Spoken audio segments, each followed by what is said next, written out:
Sir ওই দিনই তো বললাম ওই যে জয়েন হইতে পারিনি ওই দিন। আচ্ছা, হৃদয় সাহেব কি পড়াইছিলেন মনে আছে বাবা? স্যার ওই দিন তো আমার নেটের প্রবলেম ছিল Good. স্যার, আমি স্যার আমাদের সাথে আর কি আছে আমরা একটু দেখি। মিম কি পড়াইছিলেন মনে আছে বাবা? স্যার আমি ওই দিন অসুস্থ থাকার কারণে জয়েন হতে পারিনি। গুড, খুব ভালো লাগছে। এবার তুই কি পড়াইছিলেন মনে আছে বাবা? স্যার ওই দিন তো আমি জয়েন করতে পারি নাই। গুড। জহিরুল ইসলাম আইডিতে যে জয়েন করছো বাবা?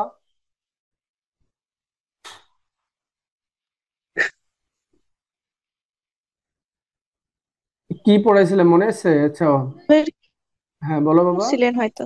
হ্যাঁ হ্যাঁ, কি বাবা বুঝি না। বলের কিছু সূত্র ছিল না, হ্যাঁ হ্যাঁ। সেগুলোর মনে হয় কিছু প্রমাণ করছিলেন, জি জি। সূত্রগুলা। গুড। সিদরাতুল মুনতাহা আশামনি কি অবস্থা, কি পড়াইছিলেন মনে আছে বাবা? স্যার এমসিইউ গুলা পড়তে বলছিলেন। হ্যাঁ পড়তে বলছিলাম, আর আমি কি পড়াইছিলাম?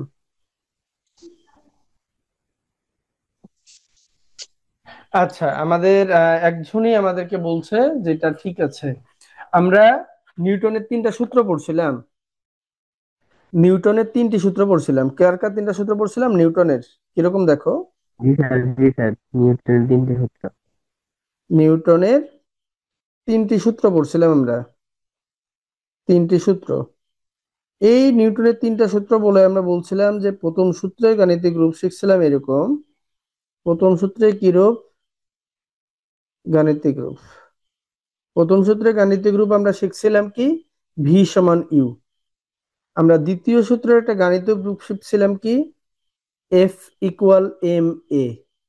তৃতীয় সূত্রের আমরা একটা গাণিতিক রূপ শিখেছিলাম কি? এফ ওয়ান সমান মাইনাস এফ টু। এবং আমরা এটাও বলেছিলাম যে নিউটনের কোন সূত্র থেকে কোন সূত্রের প্রমাণ করা যায়।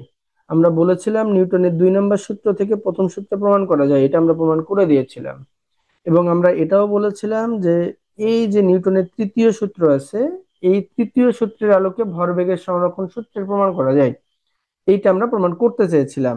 এবং আমি তোমাদেরকে বলেছিলাম যে ভরবেগের সংরক্ষণ সূত্রটা তোমরা মুখস্থ করবেন। এখন ভরবেগের সংরক্ষণ সূত্রটা আমি লিখেও দিয়েছিলাম। তোমাদের কি কি মনে আছে কি মনে নাই?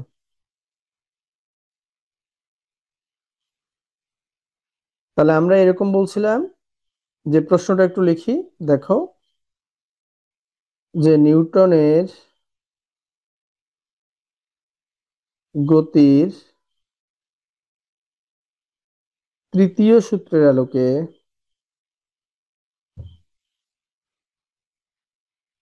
তৃতীয় সূত্রের আলোকে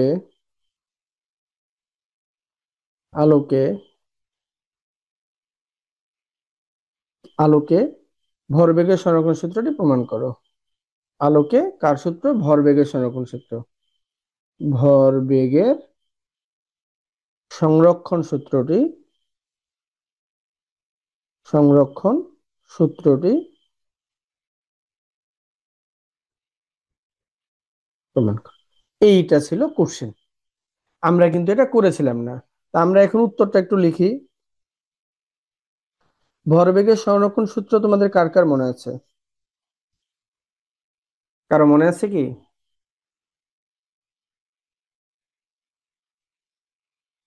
আচ্ছা, আমরা একটু বলি। ভরবেগের সংরক্ষণ সূত্রটা বলা ছিল যে একাধিক বস্তুর মধ্যে ক্রিয়া প্রতিক্রিয়া বল ছাড়া অন্য কোনো বল কাজ না করলে কোনো নির্দিষ্ট দিকে তাদের মোট ভরবেগের কোনো পরিবর্তন হয় না। তাহলে সূত্রটা আমরা লিখতেও পারি। আমরা একটু লিখি ভরবেগের সংরক্ষণ সূত্রটা কি ছিল। ভরবেগের সংরক্ষণ সূত্র। সংরক্ষণ সূত্র। ভরবেগের সংরক্ষণ সূত্রটা কি ছিল? ভরবেগের সংরক্ষণ সূত্র। তোমাদের কাছে খাতা থাকলে বা ইয়ে থাকলে লিখতে পারো, না লিখলে তো আমি ভিডিও দিয়েই দিব তোমাদের এটা। এরকম বলছিল কি একাধিক বস্তুর মধ্যে একাধিক বস্তুর মধ্যে ক্রিয়া প্রতিক্রিয়া বল ছাড়া ক্রিয়া প্রতিক্রিয়া ক্রিয়া প্রতিক্রিয়া বল ছাড়া ছাড়া অন্য কোনো বল কাজ না করলে অন্য কোনো বল কাজ না করলে কোনো নির্দিষ্ট দিকে তাদের মোট ভরবেগের কোনো পরিবর্তন হয় না। মোট ভরবেগের কি হয় না? কোনো পরিবর্তন হয় না।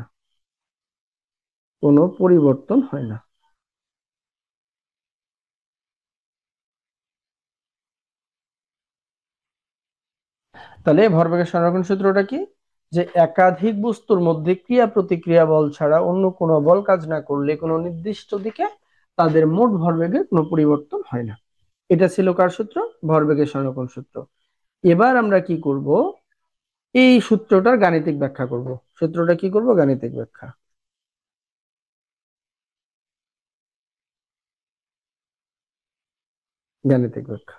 গাণিতিক ব্যাখ্যা করার আগে আমাদের একটু কিছু বর্ণনা লিখতে হয়। আমরা একটু বর্ণনাটা বোঝার চেষ্টা করি।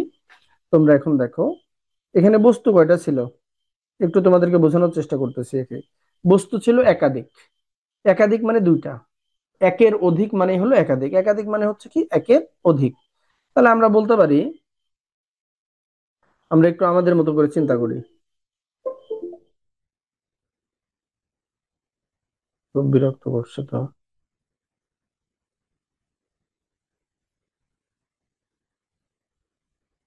এরকম করে আমরা বলতে পারি বস্তু কয়টা ছিল? একাধিক।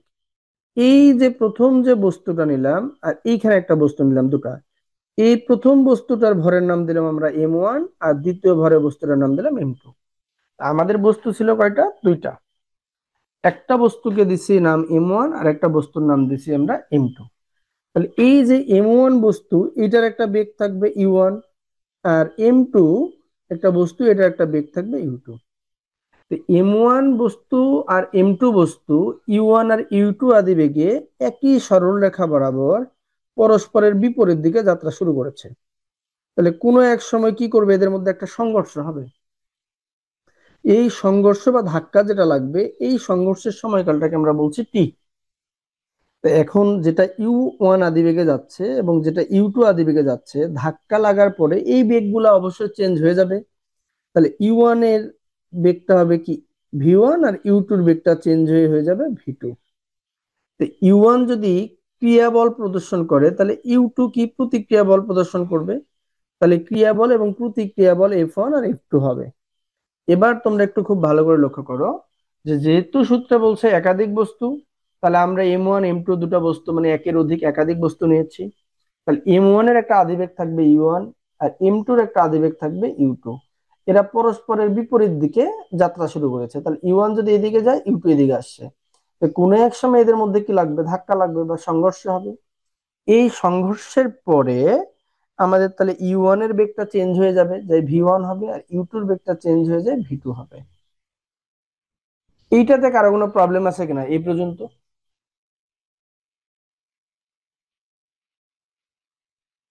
যদি কারো কোনো প্রবলেম না থাকে তাহলে আমরা একটু কথাগুলোকে লিখি। এখানে m1 ও m2 ভরের দুটি বস্তু u1 ও u2 আদিবেগ নিয়ে কি হলো? একই সরল রেখা বরাবর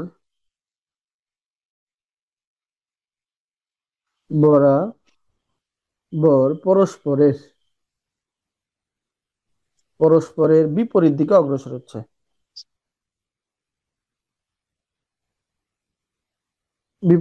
অগ্রসর হচ্ছে। কোনো এক সময় কি হবে? কোনো এক সময় এদের মধ্যে ধাক্কা লাগবে। পদার্থের ভাষায় ধাক্কাকে আমরা সংঘর্ষ বলছি। কোনো এক সময় এদের মধ্যে সংঘর্ষ হবে। এদের মধ্যে কি হবে? সংঘর্ষ হবে।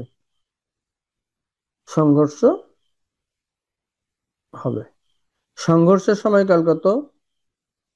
সংঘর্ষের সময়কালের নাম দিলাম টি। সংঘর্ষের পরে বেগ কি হবে? সংঘর্ষের পরে হবে বেগ V1 ও V2 এবং ক্রিয়া প্রতিক্রিয়া বল কি হবে? ক্রিয়া প্রতিক্রিয়া বল। ক্রিয়া প্রতিক্রিয়া বল F1 ও F2 হলে। এই পর্যন্ত দেখো তো যা বলেছে তার বাইরে কিছু লিখেছে কিনা, কারো কোনো সমস্যা আছে কিনা এই পর্যন্ত? হৃদয় সাহেব সমস্যা আছে বাবা?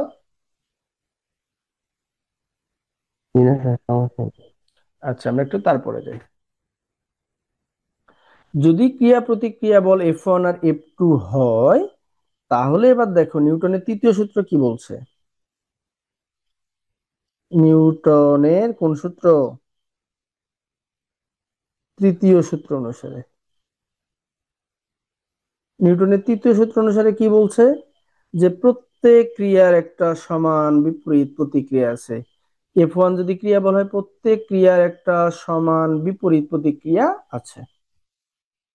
এখন খুব ভালো করে লক্ষ্য করি, F সমান আমরা কি জানি? এম এ জানি, এখানে 1 থাকার কারণে 1, এখানে 1 থাকার কারণে 1, মাইনাস F সমান কি জানি? এম এ জানি, এখানে 2 থাকার কারণে 2, এখানে 2 থাকার কারণে 2। তাহলে M1 এখানে থাক। এ সমান আমরা কি জানি? আমরা এটা লিখি এখানে, যখন F সমান এম এ আমরা লিখে দিলাম।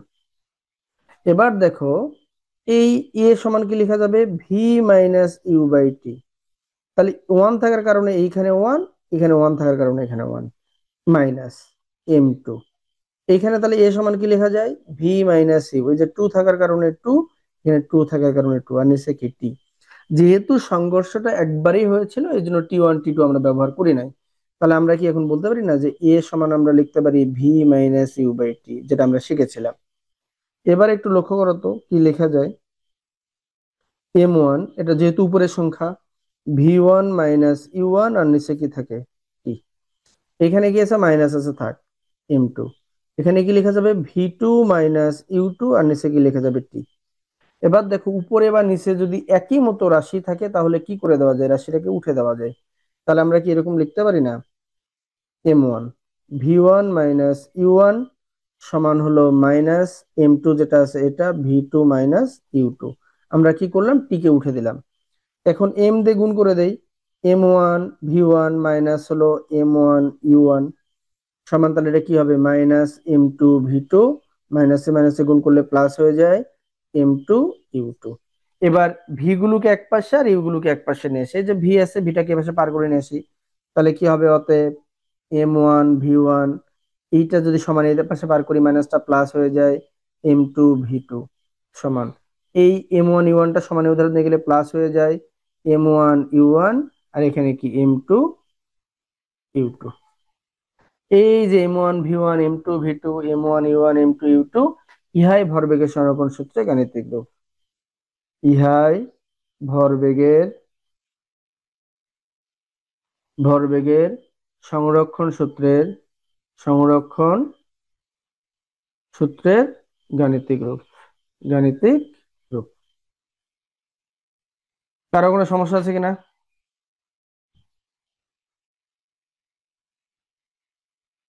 মানে বোঝনি এরকম কি কারো আছে যে কিভাবে হলো?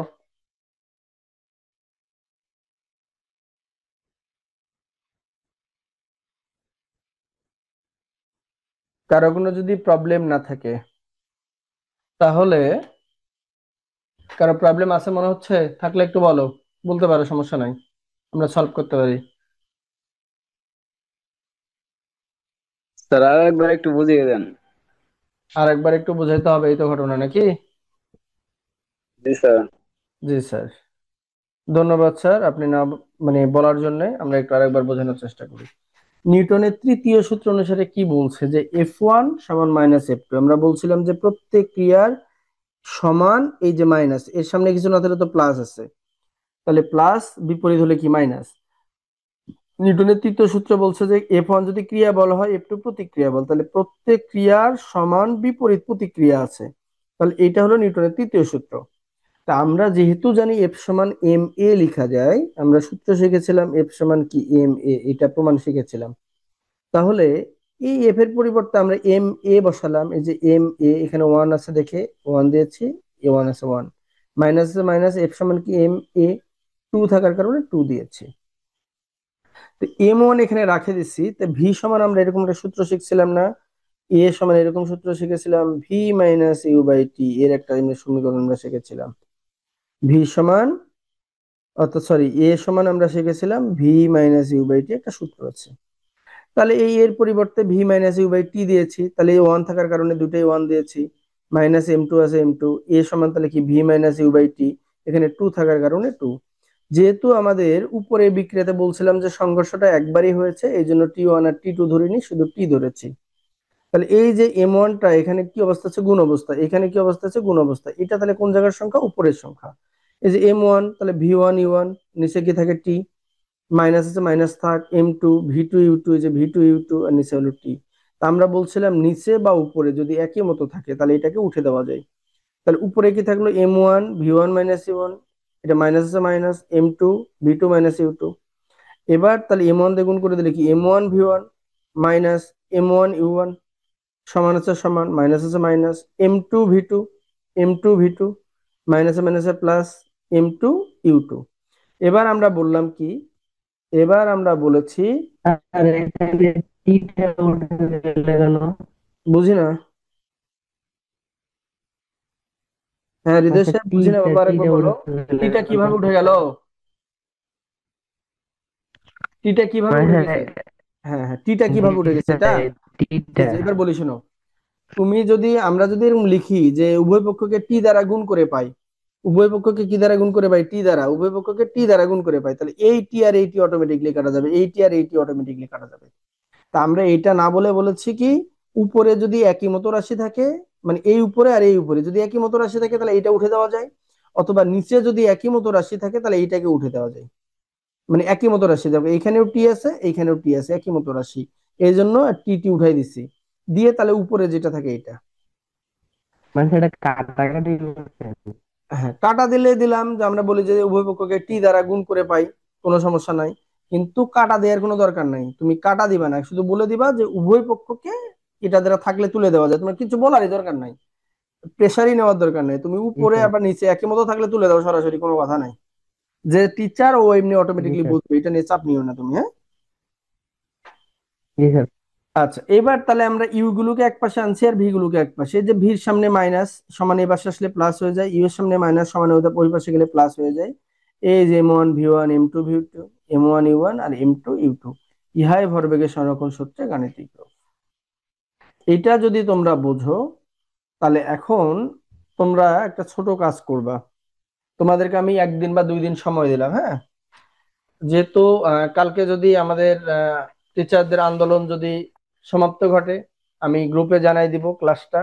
আর তোমাদের আগে বাড়ির কাজটা দিয়ে নেই একটু, হ্যাঁ। এটা কত অধ্যায় দেখো তো, তৃতীয় অধ্যায় তৃতীয় বল। অধ্যায় বল, তাই না?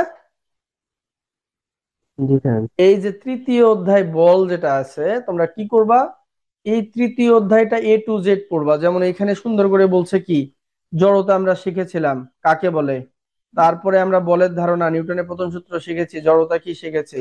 জড়তা কি, কোনো বস্তু যে অবস্থায় আছে সেই অবস্থায় থাকতে চাওয়ার যে ধর্ম বা প্রবণতা, এটা হলো জড়তা। কোনো বস্তু যে অবস্থায় আছে সেই অবস্থা থাকতে চাওয়ার যে ধর্ম বা প্রবণতা, এটা জড়তা। আর নিউটনের প্রথম সূত্র আমরা পড়েছি যে বাহ্যিক বল প্রয়োগ না করলে স্থির বস্তু স্থির থাকবে এবং সমবেগে চলমান বস্তু সমবেগে চলতে থাকবে। এই যে জড়তাটা আমরা পড়ে নিলাম, যে চিরকাল যে অবস্থায় আছে সেই অবস্থায় থাকতে চাওয়ার যে ধর্ম বা প্রবণতা, এটা হলো জড়তা। তারপরে হচ্ছে তোমাদের এখানে আসো, এই যে বল কাকে বলে এখানে সুন্দর করে আছে, বলটা পড়ে নিতে হবে। অর্থাৎ মৌলিক বলে 4টা মৌলিক বলের প্রকৃতি বা 4টা মৌলিক বল আছে, যেমন মহাকর্ষ বল, তড়িৎ চৌম্বক বল, তারপরে এখানে দুর্বল নিউক্লিয় বল, আর একটা আছে সবল নিউক্লিয় বল। এই বলগুলো একটু পড়তে হবে। অর্থাৎ মূল কথাটা হলো, তোমাদের বাড়ির কাজটা হলো, যেহেতু কালকে তোমরা 1 দিন সময় পাবা, 1 দিন সময় পাবা, এই অধ্যায়টার এ টু জেড পড়া, এবং প্রত্যেকটা যার যেখানে প্রবলেম মনে হচ্ছে এই জায়গাটার দাগানো, এবং হলো এই যে দাগে মনে, অর্থাৎ তোমরা লাইন বাই লাইন পড়বা, এবং প্রত্যেকটা যে জায়গাটা তোমার মনে হবে এই জায়গাটা এমসিকিউ হইতে পারে, ওই জায়গাটা এরকম করে আন্ডারলাইন করবা, করে পড়া স্যার, শেষ করবা। হ্যাঁ, কি ক্লাস বুঝি নাই। আগামীকাল? বললাম আগামীকাল কি ক্লাস? আগামীকাল ক্লাস তো রসায়ন, কিন্তু আমি আগামীকাল ক্লাস নিবো কিনা ওই যে তোমাদেরকে বললাম, কারণটা বোঝাতে পারছি কিনা? স্যার একটা কথা বলি, এইবার এই পর্যন্ত যা পড়াইলেন ফিজিক্স এর এইগুলো তো বার্ষিক পরীক্ষায় আসবোই না, তো আসবোই না, কিন্তু তারপরেও এই কেমিস্ট্রি থেকে ফিজিক্স এর অধ্যায়গুলো একটু অধ্যায় বেশি আর কি, মানে হুম এই বার্ষিক পরীক্ষার ছিল আছে। হুম এখন এই রুটিনেও দেখলাম যে এই ফিজিক্স এর এই মানে এই ক্লাসগুলো মানে সপ্তাহের মধ্যে কেমিস্ট্রি বেশি ফিজিক্সই কম। হুম এই সূত্রে ফিজিক্সই বেশি দেওয়া দরকার, মানে ফিজিক্স এর অধ্যায় একটু বেশি, কেমিস্ট্রি 4 অধ্যায়, ফিজিক্স 5 অধ্যায় সিলেবাসে দেখলাম। আচ্ছা, আমি তোমার সাথে খালি 1 মিনিটে কথা বলতেছি উচ্চ সাহেব, একটু 1 মিনিট, হ্যাঁ ওকে। আমি আগে কাজটা দিয়ে নিই, তারপর বলতেছি। এই যে ফিজিক্সের এই প্রত্যেকটা অধ্যায়, হ্যাঁ, তোমরা একটু কি করবা, লাইন বাই লাইন পড়বা, হ্যাঁ। লাইন বাই লাইন পড়ে প্রত্যেকটা যেখান থেকে এমসিকিউ হইতে পারে প্রত্যেকটা জায়গা দাগাবা। যেই যেই জায়গাটা প্রবলেম মনে হবে সেই সেই জায়গাটা আমরা কি করব, এই যে দাগায় রাখবো, আমি বাকি কাজটা তোমাদেরকে করে দিব। এইটা হলো কথা। তাহলে মানে তোমাদের এটা বাড়ির কাজ স্যার থাকলো। এই উচ্চার সাহেব একটু 1 মিনিট প্লিজ, আমি বলতেছি পুরো হৃদয় সাহেব। অধ্যায়টা পড়বো। হৃদয় সাহেব, তোমার নেটের প্রবলেম মনে হয় বাবা, একটু দাঁড়াও, আমি 1 মিনিট মানে একটু স্যার কাছে। এই পুরো অধ্যায়টা আমরা পড়বো? হ্যাঁ হ্যাঁ, পুরো অধ্যায়টা পড়তে হবে তোমাদের, তোমরা একদিন কালকে সময় পাবা না, এই একদিনে পুরো অধ্যায়টা পড়া শেষ করবা। এবং এখানে আর যা যা কাজ আছে সেগুলো আমি করাবো। আর তোমরা অধ্যায়টা পড়ে যেগুলো দাগানো দরকার, মানে এমসিকিউ আকারে যেগুলো থাকবে, মনে হচ্ছে যে এটা এমসিকিউ এখান থেকে হতে পারে, তোমরা এই জায়গাটা একটু দাগায় রাখবা। বুঝতে পারছো? এবার আমরা একটু তোমাদের, জি আমি স্যার, একটু বুঝছি। তোমাদের সাথে কথা বলি এখন। এটা হলো বাড়ির কাজ। এখন আমি তোমাদের সাথে একটু কথা বলি, এই স্ক্রিন শেয়ারটা স্টপ করি। এবার হলো আমরা একটু উৎসব সাহেবের সাথে কথা বলি। জি স্যার, উৎসব সাহেব বলেন।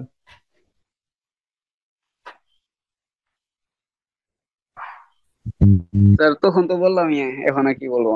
আচ্ছা, মানে মোট কথা তোমার হলো বার্ষিকে কি কি অধ্যায় দেয়া আছে? কোনটা, ফিজিক্স না কেমিস্ট্রি? ফিজিক্স। ফিজিক্স স্যার দেখতেছি। বের করো, দেখো কি কি অধ্যায় দেয়া আছে। স্যার ফিজিক্সে হচ্ছে পঞ্চম অধ্যায়, ষষ্ঠ অধ্যায়, সপ্তম অধ্যায়, অষ্টম অধ্যায় আর নবম অধ্যায়। পঞ্চম থেকে নবম। পঞ্চম, হ্যাঁ।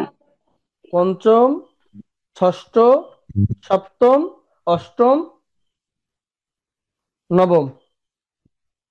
স্যার আচ্ছা, আর এটা হলো গেল ফিজিক্স। কেমিস্ট্রি। স্যার এগুলো অধ্যায় তো না ফিজিক্সে। বুঝি নাই। স্যার আমি তো ফিজিক্সের এই কয়েকটা অধ্যায় না, স্যার না ফিজিক্সে। আচ্ছা মিম, আমরা একটু উৎসবের থেকে শুনি, তারপর তোমাদের সাথে কথা বলছি, একটু দাঁড়া, ওয়েট। হ্যাঁ উৎসব সাহেব বলো কি কি, হ্যাঁ। হ্যাঁ জানি কি কি সিলেবাস আছে। স্যার ওরা কি বলতেছে? আচ্ছা ওটা না, তুমি তোমার কথা বলো, আমি পরে ওদের সাথে কথা বলছি, তুমি তোমারটা বলো। ফিজিক্সের হলো আর পঞ্চম থেকে। কেমিস্ট্রি পঞ্চম থেকে নবম। পঞ্চম থেকে নবম, গুড। আর রসায়ন? রসায়ন হলো ষষ্ঠ থেকে নবম। ষষ্ঠ থেকে নবম। আচ্ছা, আমরা কোন অধ্যায় শুরু করছি রসায়নের? রসায়নে তো এখন ষষ্ঠ অধ্যায় শেষ হয়েছে নাকি? ষষ্ঠ শেষ হচ্ছে, সপ্তম শেষ, মনে করো সপ্তম আর 10 মিনিট বা 20 মিনিট ক্লাস নিলে সপ্তম শেষ হয়ে যাবে। অষ্টম শেষ করতে একদিন লাগবে, নবম শেষ করতে একদিন লাগবে। বাকি সময়গুলো কি করব, সব ফিজিক্স কাজ করবো, একটা কেমিস্ট্রিতে যাব না।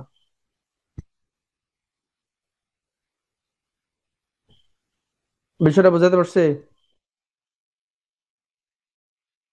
এবার আমরা একটু মিমের সাথে কথা বলি। মিম, কি হচ্ছে বাবা, বলো। স্যার বলতেছিলাম যে আমাদের তো হচ্ছে ফিজিক্সে হচ্ছে, দাঁড়ান, আচ্ছা আমি বুঝতে ফিজিক্সে পারছি, তো আমি আচ্ছা প্রথম তোমার কথা বুঝতে পারছি মিম, তোমার কথা বুঝতে পারছি আমি। আচ্ছা এবারে হলো আশা, কি বললো বাবা? 7টা অধ্যায় আছে তো হ্যাঁ, কি হৃদয়? আমাদের। স্যার দশমে মনে হয় ফিজিক্সে 7টা অধ্যায় আছে কি স্যার কি আছে বাবা, বলো। আমাদের। বলো বলো, স্যার কি কি প্রথম, দ্বিতীয়, তৃতীয়, চতুর্থ, সপ্তম, অষ্টম এবং দশম। জি বুঝতে পারছি, সপ্তম, অষ্টম আর দশম। বুঝতে পারছি। এবার আমার কথাটা শুনবা না তোমরা? বলি। জি স্যার বলেন। হুম। স্যার বলেন। উৎসব সাহেবের যেটা প্রবলেম সেটাও সলভ হবে, তোমাদের যেটা প্রবলেম সেটাও সলভ হবে। তোমাদের হলো আচ্ছা যেটা যেটা সেটা বলি, 1 থেকে 4 অধ্যায়, মানে ফিজিক্সে বলতেছি, প্রথম দ্বিতীয় তৃতীয় চতুর্থ, জি তারপরে কি স্যার। আছে তোমাদের হলো সপ্তম, অষ্টম, আর অষ্টম হলো অষ্টম, আর আর হলো দশম। দশম। এই তো। জি স্যার। জি স্যার। আমরা ফিজিক্সের 4টা অধ্যায় কাজ ক্ষমতা শক্তি শেষ করে তারপরে পার হবো, চাপ নেওয়ার দরকার নাই। আর কেমিস্ট্রিতে তোমাদের একটা এক্সট্রা অধ্যায় আছে, সেটা হলো 11 নম্বর অধ্যায়, ঠিক কিনা? জি স্যার, 11 নম্বরটা। যে 11 নম্বরটা। তা আমরা উৎসব সাহেবের কাছে যদি আমরা যাই, তাহলে ওর হচ্ছে অধ্যায় থাকলো আহ এই কেমিস্ট্রির ক্ষেত্রে থাকবে হচ্ছে অষ্টম নবম এই পর্যন্ত আছে। তো অষ্টম আর নবম অধ্যায় তোমাদের তো হচ্ছে অষ্টম নবম নাই মনে হয়, আছে